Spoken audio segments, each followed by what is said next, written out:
హెచ్చరిక, దైవజనుని హెచ్చరిక.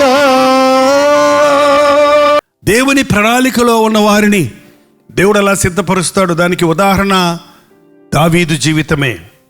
దావీదును అభిషేకించాడు రాజు అవుతావని, కానీ నిజంగా రాజసింహాసనం ఎక్కడానికి ఇంచుమించు 20 సంవత్సరాలు పట్టింది ఆయనకి.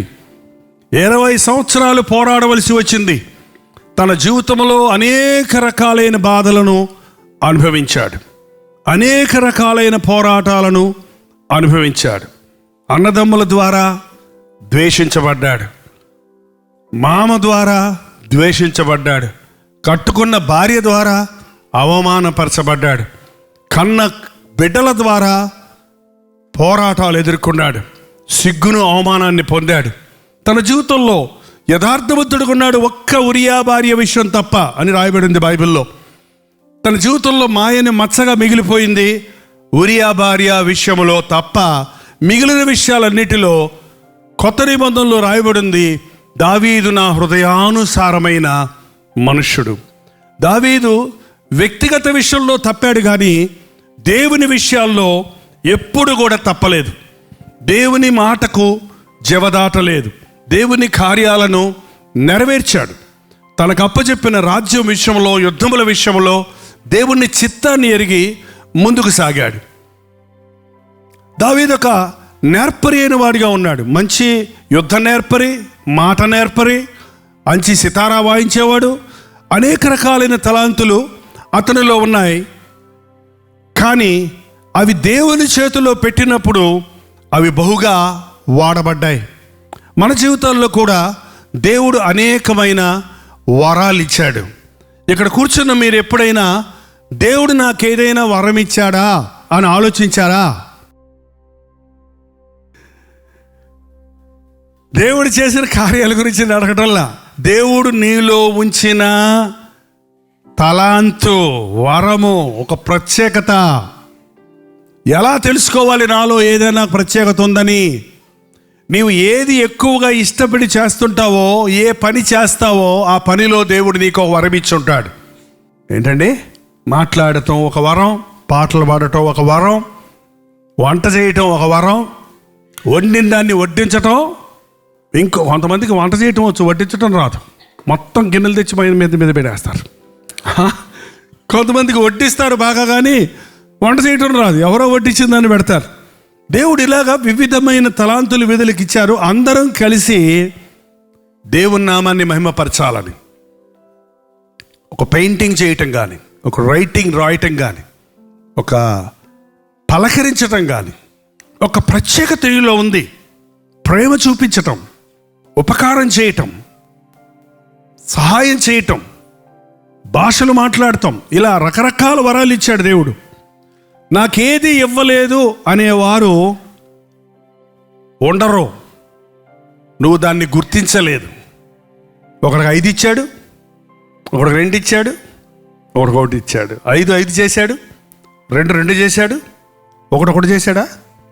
ఏం చేశాడు? దాచిపెట్టాడు, పాతి పెట్టాడు. ఈ రోజున చాలామంది దేవుడిచ్చిన వాటిని పాతి పెట్టుకొని నాకేమీ ఇవ్వలేదు, వాళ్ళు చూడు 10 ఇచ్చాడు, వీళ్ళకు చూడు 2 ఇచ్చాడు, వాళ్ళు బాగున్నారు, వీళ్ళు బాగున్నారు అని కుమిలిపోతూ ఉన్నారే, కానీ నాలో ఏముంది అన్నది గుర్తించటం లేదు. దావీదు తన అన్నలతో పోల్చుకొని కుమిలిపోలేదు, కానీ దేవుడు నన్నెందుకు సృష్టించాడు? దేవా, నీ తలంపులు లెక్కించదని అనుకుంటున్నా, అవి ఇసుక రేణువుల కంటే ఎక్కువైనవి అని చక్రవర్తియా కాదు, కాపరిగా ఉన్నప్పుడే, గొర్రెలు కాచుకుంటున్నప్పుడే నా పట్ల దేవునికి చాలా గొప్ప తలంపులు ఉన్నాయి. మీకు తెలుసా మీ పట్ల దేవునికి గొప్ప తలంపులు ఉన్నాయని? నాకేమున్నాయి ఇలాంటి, ఏదో పుట్టాను, బతుకుతున్నాను, చేస్తాను, అయిపోయింది. అంతేనా? అందుక మనల్ని పుట్టించాడు దేవుడు. గొప్ప సంకల్పం ఉంది ఆయనకి. ప్రార్థన. పరిశుద్ధుడా, ప్రేమగల తండ్రి, ఒక్కసారి నీ బిడ్డలను చూడు నాయన. కృంగిన వారిని చూడయ్యా, నలిగిన వారిని చూడయ్యా, శోధనల గుండా వెళ్ళుచున్న వారిని చూడయ్యా, జీవితంలో విరక్తి చెందిన వారిని చూడయ్యా, తట్టుకోలేని బాధలు అనుభవిస్తున్న వారిని చూడయ్యా, ఆర్థిక ఇబ్బందుల్లో ఉన్న వారిని చూడయ్యా, శరీర రుగ్మతలతో బాధపడుతున్న వారిని చూడయ్యా, నమ్మిన వారు మోసగించారే అని కృంగిన వారిని చూడయ్యా. దేవా, ఈ లోకంలో నిరీక్షణ లేదే అని జీవితంలో విసిగిపోయిన వారిని చూచి ఆదరించు నాయన, చూచి కౌగిలించుకో తండ్రి, చూచి బలపరచుము నాయన, చూచి లేవనెత్తుము నాయన. నేను నీకు తోడై ఉంటాను, నేను నీతో ఉంటాను అన్న అభయాన్ని మాకు దయచేయము. నిన్ను మహిమపరచుటకు మా ఒక్కొక్కరికి నీ సహాయము చేయమని యేసు క్రీస్తు నామములో అడుగుచున్నాము తండ్రి. మన తండ్రి అయిన దేవుని యొక్క ప్రేమయు, కుమారుడైన క్రీస్తు యొక్క కృపయు, ఆదరణకర్త అయిన పరిశుద్ధాత్మ యొక్క సహవాసమును కూడి వచ్చిన మనందరికీ ఇప్పుడును సదాకాలమును తోడై ఉండును గాక.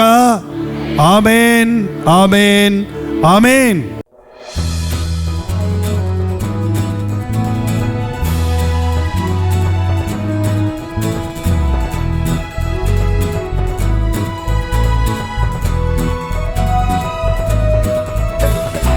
హల్లెలూయా. దుబాయ్, అబుదాబి, షార్జాలో ఉన్న వారికి, తెలుగు వారికి, తమిళ వారికి శుభవార్త. ఈ రోజుల్లో తెలుగు, తమిళ్, హిందీ, మలయాళం అనుదిన ధ్యానాలు 4 భాషల్లో ప్రతిరోజు వినిపిస్తున్నాం. మీలో అనేకులు దుబాయ్, అబుదాబి, షార్జాలో ఉన్నవారు, తెలుగువారు, మరి ఇతర భాషల వారు కూడా ఈ అనుదిన ధ్యానాలు విని దీవించబడుతున్నామని వాట్సాప్ల ద్వారా తెలియజేస్తున్నారు. మీలో కొందరు జూమ్లోకి వచ్చి మాట్లాడుతున్నారు. మిమ్మల్ని నేరుగా ముఖాముఖిగా చూసి మీ కొరకు ప్రత్యేకంగా ప్రార్థించాలని, మిమ్మల్ని ఆధ్యాత్మికంగా బలపరచాలని దుబాయ్ వస్తున్నాం. ప్రభు చిత్తమైతే అక్టోబర్ 18వ తారీఖు దుబాయ్లో ఒక్క మీటింగ్, 1 డే అనలేము, ఒక గెట్ టుగెదర్ ఏర్పాటు చేస్తున్నాం. రండి, పాల్గొనండి, ఉజ్జీవించబడండి. వ్యక్తిగతంగా మిమ్మల్ని చూడటానికి, ప్రార్థించడానికి అవకాశాన్ని కలుగజేయండి. మీరు ఏ చర్చి వారైనా, ఏ డినామినేషన్ వారైనా, సోషల్ మీడియా ద్వారా వాక్యం వింటున్న వారైనా, ఇంతకు ముందే మీరు నన్ను ఎరిగిన వారైనా, మేము అందరినీ ప్రేమతో ఆహ్వానిస్తున్నాం. దయచేసి గమనించండి, మిమ్మల్ని ఆధ్యాత్మికంగా బలపరచాలనే ఏక ఉద్దేశంతో మాత్రమే దుబాయ్ వస్తున్నాం. సంఘం పెట్టాలనో, మిమ్మల్ని కలవరపరచాలనో కాదు. కాబట్టి దైవజనులు, పాస్టర్లు మీరందరూ నాకు తెలుసు. మీరు కూడా, మిమ్మల్ని కూడా ప్రేమతో ఆహ్వానిస్తున్నాం. రండి, మనందరం కలిసి మన దేవుని నామాన్ని మహిమపరుద్దాం. ఈ అంచెదినాల్లో ఉన్నాం. ఏక హృదయంతో ప్రార్థించి దేవుని నామాన్ని ఈ దేశాలలో మహిమపరచున్నట్లుగా ఆయన యుద్ధ నుండి గొప్ప కార్యాల కొరకు ఎదురు చూద్దాం. చిరునామా గమనించండి. Pakistan association hall, street number 11B, Oud Metha road, Bur Dubai, Dubai. ఇంకా విషయమే మీకు వివరాలు కావాలంటే ఈ కింద ఉన్నటువంటి ఫోన్ నెంబర్కి మీరు కాంటాక్ట్ చేయండి, లేదా SMS పెట్టండి, ఈమెయిల్ చేయండి, లేక వాట్సాప్ చేయండి. కనిపెట్టి మళ్ళీ మళ్ళీ ప్రయత్నించండి. తప్పకుండా మీ ఫోన్ ఎత్తి మీకు అడ్రస్ వివరాలు తెలియజేస్తారు. అలాగే లింక్ పంపించడానికి మీరు సహకరించబడతారు. తప్పకుండా రండి. ఒక్క మీటింగ్ కోసం ఎంతో ప్రయాసపడి మీకోసం ఆధ్యాత్మికంగా మిమ్మల్ని బలపరచడం కోసం ప్రభు చిత్తంలో, ప్రభు ఇచ్చిన ప్రేరేపణ బట్టి చెన్నై నుంచి దుబాయ్ వస్తున్నాం. అక్టోబర్ 18వ తారీఖు సాయంత్రం 5 గంటల నుంచి గ్యాదర్ అవుతున్న ఈ గ్యాదరింగ్లో మొదటి నుంచి చివరి వరకు ఉండి ముఖాముఖిగా మేము చూడటానికి, ప్రార్థించడానికి అవకాశాన్ని కలుగుతుంది. తప్పక వస్తారు కదా.